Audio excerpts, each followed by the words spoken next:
warahmatullahi wabarakatuh. Di sini saya akan mereview materi wound care dan stoma 2. Materi yang pertama adalah anatomi. Baik, saya akan menjelaskan pengertian dan fungsi kulit. Kulit adalah suatu organ terbungkus saluran permukaan luar. Tubuh merupakan organ terberat dan terbesar dari tubuh. Saluran kulit beratnya sekitar 16%, berat tubuh pada orang dewasa sekitar 2,7 sampai 3,6 kg dan luasnya sekitar 1,5 sampai 1,9 meter persegi. Kita masuk pada lapisan-lapisan kulit. Lapisan-lapisan kulit terbagi menjadi 3. Yang pertama epidermis, yang kedua dermis, yang ketiga hipodermis. Yang pertama, epidermis merupakan bagian kulit luar yang sebagian besar terdiri dari epitel skumosa bertingkat yang mengalami kreatisasi yang tidak memiliki pembuluh darah. Yang kedua, dermis. Dermis merupakan bagian yang paling penting di kulit yang sering dianggap terdiri atas jaringan ikat yang menyongkok epidermis dan menghubungkan dengan jaringan subkutis. Hipodermis. Hipodermis adalah subkutis merupakan lapisan di bawah dermis atau hipodermis yang terdiri dari lapisan lemak yang berikut kelenjar pada kulit. Kelenjar pada kulit dibagi menjadi 2, yaitu ekrin, yang kedua apokrin. Yang pertama ekrin. Ekrin adalah tubular sederhana dan berpilih, tidak berhubungan dengan folikel rambut, tersebar meluas seluruh tubuh, hasil sekresi mengandung air untuk mendinginkan suhu tubuh. Yang kedua apokrin. Apokrin besar dan bercabang berhubungan dengan folikel rambut, persebarnya terbatas pada bagian tubuh tertentu. Hasil sekresi awalnya tidak berbau, namun akan berbau karena bakteri. Kita masuk pada warna kulit. Warna kulit ditentukan oleh 5 komponen dalam kulit, yaitu oxyhemoglobin, hemoglobin, melanin, keratolin, dan lapisan stratum. Yang pertama, oxyhemoglobin. Yang oxyhemoglobin yaitu yang berwarna merah atau dalam darah arteri yang kaya O2. Yang kedua, hemoglobin. Hemoglobin yang teredukasi yang berwarna merah kebiruan. Yang ketiga, melanin. Melanin yang berwarna coklat. Yang keempat, kreatolin yang memberikan penampakan opaku pada kulit. Yang kelima, lapisan stratum corneum yang memiliki warna putih kekuningan atau keabu-abuan. Kita masuk pada materi yang kedua, yaitu asuhan keperawatan pada kulit. Asuhan keperawatan pasien luka bakar. Masuk pada prinsip-prinsip perawatan luka. Prinsip-prinsip perawatan luka dibagi menjadi beberapa bagian. Yang pertama, keseimbangan cairan dan elektrolit. Yang kedua, super sistem pernapasan. Yang ketiga, keadaan metabolisme. Yang keempat, fungsi sistem pencernaan. Yang kelima, penerimaan psikologis terhadap stres. Yang ketujuh, penutupan luka dan rehabilitas.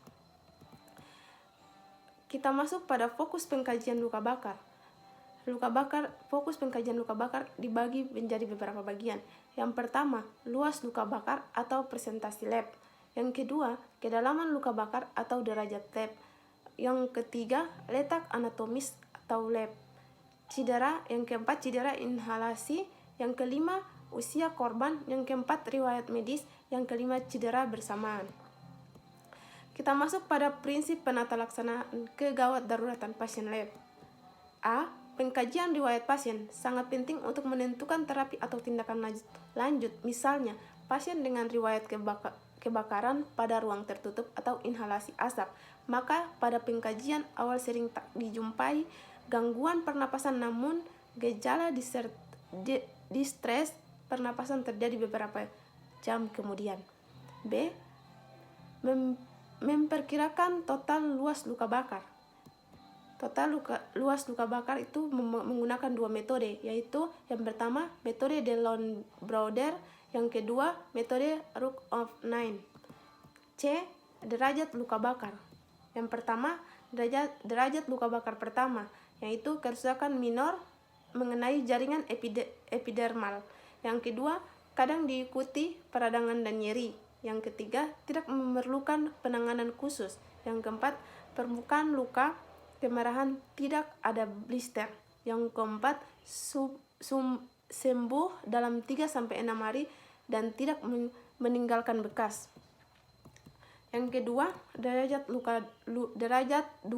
yaitu kerusakan meliputi saluran lapisan epidermis yang beberapa jaringan dermis. Yang kedua, karakter luka tergantung dari kedalaman kerusakan jaringan dermis yang terkena. Yang ketiga, penyembuhan luka 2-6 minggu tergantung dari kedalaman luka dan penata laksanaan. Yang ketiga, sering meninggalkan jaringan bekas. Yang ketiga, derajat 3. Rusak saluran lapisan epidermis dan dermis kadang mencapai jaringan subkutan, otot dan tulang. Yang kedua, penyembuhan luka lebih sulit atau penanam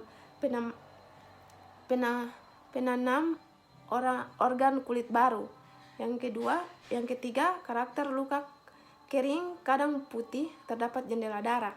Yang terakhir, kadang tidak nyeri akibat rusaknya sistem saraf. Kita masuk pada materi yang ketiga, yaitu fisiologi penyembuhan luka. Penyembuhan luka adalah respon tubuh terhadap proses cedera akut maupun kronis. Kita masuk pada penyembuhan luka. Penyembuhan luka dibagi menjadi 4. Yang pertama, pemahaman penyembuhan luka normal memungkinkan kita mengenali penyembuhan yang abnormal atau Daly 1994. Yang kedua, mengenali fase-fase penyembuhan luka normal akan membantu rencana dan evaluasi manajemen luka. Yang ketiga, segera terjadi proses kontraksi pembuluh darah yang dipicu oleh pelepasan katekolamin atau tromboksan dan prostaglandin F2A atau PGF2A. Yang terakhir, substansi di atas menyebabkan kemotaksis dan proliferasi sel-sel radang dan memulai proses peradangan menuju penyembuhan luka.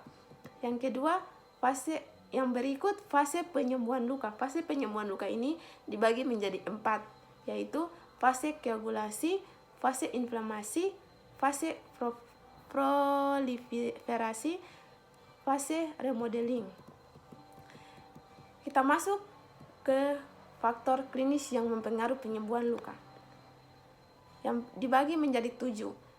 Ya, di sini yang pertama infeksi, yang kedua nutrisi, yang ketiga oksigen dan mellitus dan perkusi jaringan. Yang keempat diabetes mellitus dan obesitas.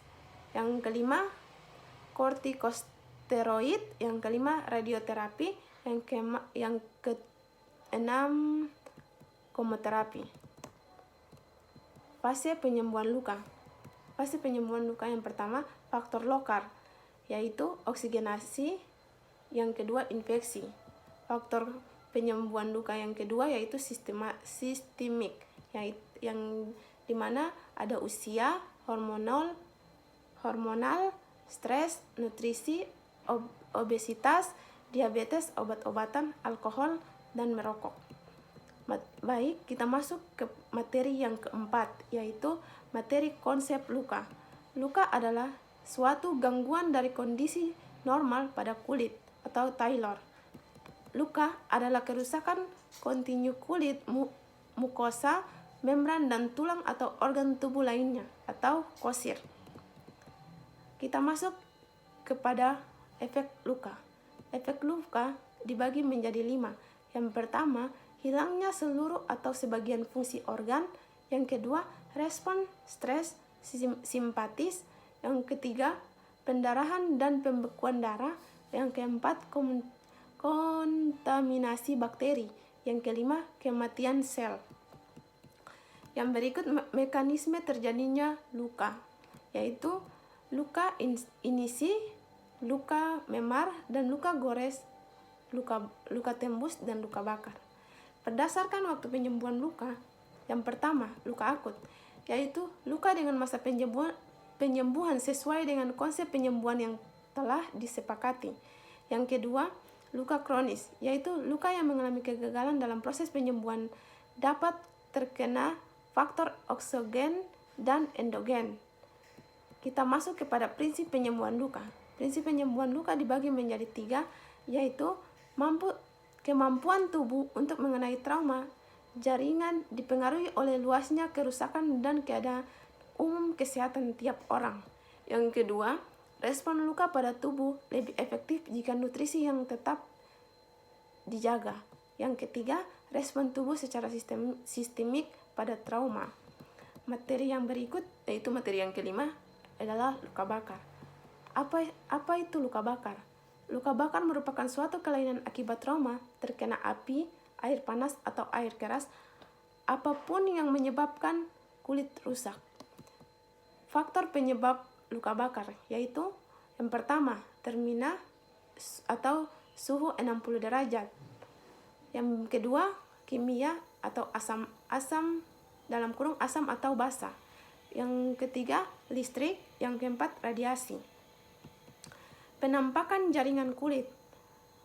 Penggolongan berdasarkan lapisan kulit yang mengalami cedera luka bakar dibagi menjadi 3. Yang pertama, luka bakar derajat 1. Yang kedua, luka bakar derajat 2. Yang ketiga, luka bakar derajat 3. Luas permukaan tubuh. Penentuan derajat berat luka bakar dan luas permukaan tubuh yang akan mengalami luka bakar sangatlah berperan. Pedoman untuk memperkirakan luas daerah yang terbakar dilakukan dengan hukum sambil 9, yaitu membagi daerah tubuh dengan persentase 9 per daerah tubuh, sedangkan cara lain menghitung luka bakar adalah dengan menggunakan luas telapak tangan penderita sebagai referensi. Suatu kali luas telapak tangan sama dengan 1%. Berapa derajat berat luka bakar? Ditentukan oleh 2 faktor, yaitu luas permukaan tubuh yang mengalami luka bakar dan lokasinya. Hal-hal yang perlu diperhatikan: penyebab luka bakar atau listrik dan kimia. Daerah yang terkena misalnya wajah, tangan, kaki, kemaluan, bokong, paha, bagian dalam, dan sendi yang dapat mengakibatkan kekakuan sendi. Faktor penyulit biasanya faktor usia yang sering yang kurang dari 5 tahun atau lebih dari 55 tahun, luka bakar dianggap berat. Penanganan luka bakar umum yang dibagi menjadi 5, yaitu jangan lupa memulai keamanan tempat terjadi dalam keselamatan diri penolong. Hentikan proses luka bakarnya dengan air dingin dan bagian yang terkena. Lepaskan pakaian dan perhiasan yang tidak melekat pada kulit bakar. Lakukan penilaian dini bila ada. Beri oksigen. Tentukan derajat berat luka, luas luka pada saat pemeriksaan fisik, dan cari bila ada cedera penyerta. Tutup luka dengan steril atau lembar penutup luka bakar sekali pakai. Kita masuk kepada materi yang terakhir, yaitu materi ke-6, penata laksanaan luka akut dan luka kronis.